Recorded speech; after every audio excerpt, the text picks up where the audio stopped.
Oke, teman-teman, sobat Kobe Konstruksi, saat ini saya mau membahas salah satu video teman-teman ya, yang saya dapat ini ya di channel sahabat kita.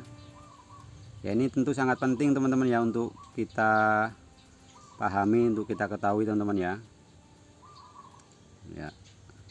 Ya, ini tentang menurut keterangan pembuat video teman-teman ya, pemilik video, ini adalah proses perbaikan teman-teman ya, perbaikan dinding yang retak teman-teman ya. Dinding yang retak, bukan retak lagi, ini sudah terbelah ya teman-teman ya.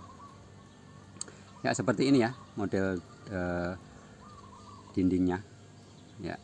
Teman-teman bisa saksikan video dari teman kita ini. Yang jadi pertanyaan itu teman-teman, mungkin kok bisa ya dinding sampai retaknya begitu lebar teman-teman ya. Nah, sampai tembus ya, tembus retaknya, lubangnya itu sampai tembus teman-teman ya. Ya, jadi ya inilah yang saya maksud teman-teman ya, kenapa kita itu sangat harus memahami yang namanya struktur yang benar dalam sebuah bangunan, dalam kita membuat bangunan teman-teman ya. Ya, jadi ya seperti ini prosesnya, itu sampai dikowakin begitu, ditanamkan besi. Berharap ini bisa kembali memulihkan ya, seperti sedia kala ya. Ya, itu sampai diukur kedalamannya 8 cm katanya teman-teman ya. Ya, jadi kenapa ini bisa terjadi teman-teman ya? Karena itu tadi yang saya bilang, bahwa ini akibat struktur bangunan itu yang tidak tidak standar, atau ini gagal struktur teman-teman ya. Bahasa anunya itu, ini namanya kegagalan struktur teman-teman ya. Jadi akibatnya seperti ini. Ya, kira-kira ini bisa diperbaiki atau tidak teman-teman ya? Menurut keterangan dari pembuat video ini bisa, dan inilah cara yang paling efektif katanya. Ini cara yang benar ya, tidak banyak orang tahu. Tetapi menurut saya teman-teman, ini sama sekali tidak efektif, atau bahkan tidak tidak benar teman-teman ya. Karena ini ya, ini hancur teman-teman ya. Nah, ini diakibatkan karena adanya penurunan di salah satu titik bangunan teman-teman, salah satu titik dinding teman-teman ya, entah sebelah kiri atau sebelah kanannya ya. Yang penting ini karena adanya penurunan pada salah satu titiknya teman-teman ya, sehingga menyebabkan retak. Nah, dan juga ini memang seperti yang saya bilang, gagal struktur. Nah, seandainya strukturnya benar, ya, ketika strukturnya benar, walaupun mengalami penurunan, karena ini penurunannya pun tidak terlalu signifikan teman-teman ya, paling sekitar tidak sampai 1 cm lah ya, pada titik yang saya maksud tadi ya. Ini dalam proses ya, ini dia mengarahkan bagaimana proses pembuatannya ya, penyulaman besi ya. Ya, ini sama dengan kosong teman-teman, sama dengan bohong ya menurut saya. Karena ketika selesai nanti ini diperbaiki dengan cara menanam besi seperti itu, ketika masih terjadi penurunan, otomatis akan retak teman-teman ya. Jadi ini apa bedanya dengan ketika belum retak teman-teman ya. Bahkan menurut saya dinding itu lebih kokoh ketika dia belum retak sebenarnya ya. Ini cuma nyantolnya pun kan cuma nyantol di batu bata atau di dinding yang ketika ini ada penurunan, mampukah dia itu menahan beban ya. Jadi yang perlu diperbaiki sebenarnya struktur dari bangunan tersebut teman-teman ya, bukan pada dindingnya ya. Setelah strukturnya diperbaiki ya, baru diperbaiki dindingnya ya, memastikan bahwa struktur itu bangunan itu tidak akan ada penurunan lagi ya, gitu. Itu yang benar, bukan cara seperti ini. Karena cara seperti ini pasti saya jamin ini akan terjadi keretakan teman-teman. Nah ya, akan retak kembali ya. Ya, ini penyebabnya teman-teman. seperti yang saya sampaikan di awal bahwa ini karena adanya penurunan ya, adanya penurunan pada salah satu titik bangunan ya. Seandainya ya strukturnya ini benar, strukturnya kuat, maka tidak akan terjadi seperti ini teman-teman ya. Yang paling utama ya untuk bangunan rumah ya, rumah tinggal yang satu lantai itu harus diperkuat di slope-nya teman-teman ya. Itu slope itu sangat penting teman-teman, karena pada umumnya rumah tinggal satu lantai itu tidak memakai footpad atau pondasi tapak teman-teman, sehingga rentan terjadi penurunan pada salah satu titik kolom teman-teman, sehingga menyebabkan hal seperti ini.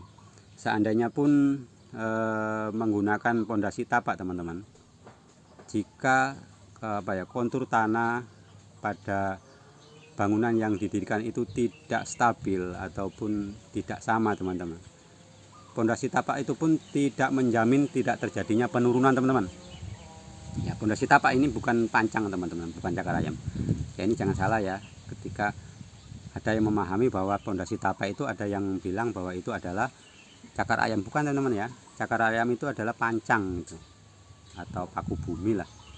Itu yang dinamakan, yang sebenarnya cakar ayam itu seperti itu. Kalau yang kotaan yang ditanam itu sebenarnya pondasi tapak, bukan cakar ayam teman-teman ya. Jadi ketika tanah itu labil teman-teman, labil ya, karena ketika anggaplah kita buat bangunan 7x9 teman-teman ya, pada titik-titik kolom itu saya pastikan bahwa kontur tanah atau kelabilan tanah itu berbeda-beda teman-teman.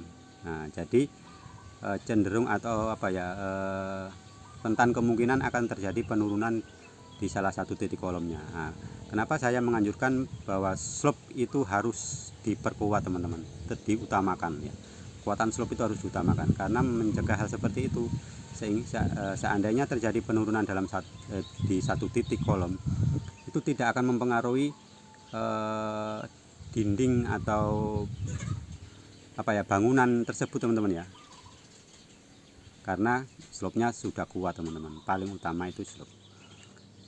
Ya. Yang selanjutnya balok sabuk teman-teman ya, dan juga ring balok ya. Itu juga sangat penting teman-teman. Jadi ini untuk mengikat satu bangunan itu ya menjadi satu kesatuan, sehingga ketika terjadi penurunan tidak akan terjadi retak seperti ini. Saya menduga teman-teman ya, bangunan yang diperbaiki ini teman-teman, ini mungkin slope-nya lemah ataupun tidak menggunakan balok sabuk, dan juga ring baloknya pun asal-asalan mungkin teman-teman. Karena saya banyak melihat rumah-rumah yang sering ditampilkan di YouTube itu tidak memenuhi standar, dalam arti tidak menggunakan struktur yang seperti yang saya bilang tadi teman-teman. Oke, jadi seperti itu. Dan ini masih dalam proses terus teman-teman ya, ini disiram. Jadi inilah ya saya maksud teman-teman ya, sebenarnya kita itu harus bisa memilah-milih konten-konten atau video-video yang bagaimana yang benar-benar masuk akal dan mana yang benar-benar tidak masuk akal teman-teman. Kalau menurut saya ini tidak masuk akal teman-teman ya, sangat-sangat tidak masuk akal. Karena seperti yang saya bilang, sedangkan dinding yang masih utuh ya, yang masih bagus bisa retak seperti itu, apalagi cuman dicantolkan itu. Mungkin akan terjadi retakannya itu yang di ujung pengaitnya tadi ini, di ujung sulaman besi tadi ini ya. Itu seandainya terjadi penurunan ya, cara yang terbaik menurut saya ya, menurut analisa saya, perbaiki dulu strukturnya ya, slope-nya diperbaiki, kolomnya itu dilihat lagi, kalau perlu diberi suntikan pondasi tapak itu ya dikasih pondasi tapak ya. Ini dalam proses pemlesteran teman-teman ya. Mungkin ini tidak akan bertahan lama teman-teman ya, paling sebulan 2 bulan sudah akan mulai nampak lagi retaknya teman-teman. Itu saya yakin apabila strukturnya tidak diperbaiki. Oke, mungkin hanya seperti mungkin demikian teman-teman ya penjelasan dari saya. Mudah-mudahan ini bermanfaat teman-teman ya. Makanya saya menyarankan ya untuk para tukang, teman-teman tukang, sahabat-sahabat koboi konstruksi ya, ketika kita membangun atau dipercaya untuk membuat suatu bangunan teman-teman ya, kita harus pastikan ya bahwa bangunan yang kita buat itu benar-benar memenuhi struktur pembesian atau struktur pembangunan itu yang benar teman-teman ya. Agar tidak terjadi kesalahan-kesalahan yang seperti ini teman-teman ya. Ya fatal ya, karena ini biaya renovasinya akan jadi lebih besar daripada ongkosnya teman-teman. Dan juga saya pastikan bangunan ini tidak lagi kuat teman-teman ya.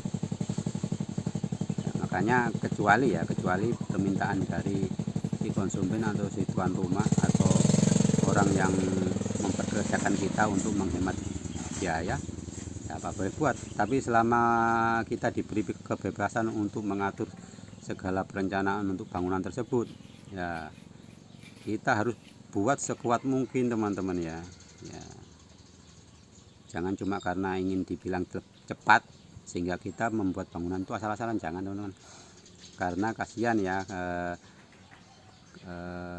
ketika seorang yang ingin membuat rumah atau mempunyai sebuah rumah itu pasti dia itu sudah mengumpulkan ya biaya itu sudah jauh-jauh hari, sudah lama teman-teman ya. Apa jadinya ketika bangunan itu sudah jadi, bangunannya nggak kokoh seperti ini, kan kasihan ya. Oke, jadi seperti itu teman-teman ya, mudah-mudahan bermanfaat untuk kita semua. Jangan lupa untuk like dan komen. Yang sudah subscribe, like dan komen teman-teman ya. Yang belum subscribe, dimohon untuk subscribe agar channel saya semakin berkembang dan semakin bermanfaat untuk semua teman-teman ya, baik yang sudah senior ataupun yang masih pemula. Oke, terima kasih, bye bye.